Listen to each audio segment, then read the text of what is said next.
এই যে এটা হচ্ছে স্বাধীনতা কমপ্লেক্স, অর্থাৎ যেটা পূর্বে জিয়া কমপ্লেক্স নামে পরিচিত। 5ই আগস্টের পর সবগুলো এই যে এলোমেলো যেন পড়ে আছে, যারা রক্ষণাবেক্ষণের দায়িত্ব ছিল তারা সব পালিয়েছে 5ই আগস্টের দিন।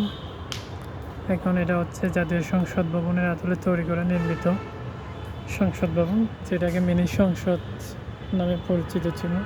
খুব সুন্দর লেকের মাঝখানে এই সংসদটি নির্মিত হয়েছিল। এই যে দেখেন এখন এলোমেলো সব পড়ে আছে। মানুষ ঘুরতেছে আগে টাকা দিয়ে, এখানে দেখার জন্য আসতো মানুষ, আর এখন হচ্ছে এলোমেলোভাবে পড়ে আছে। এই যে দেখেন।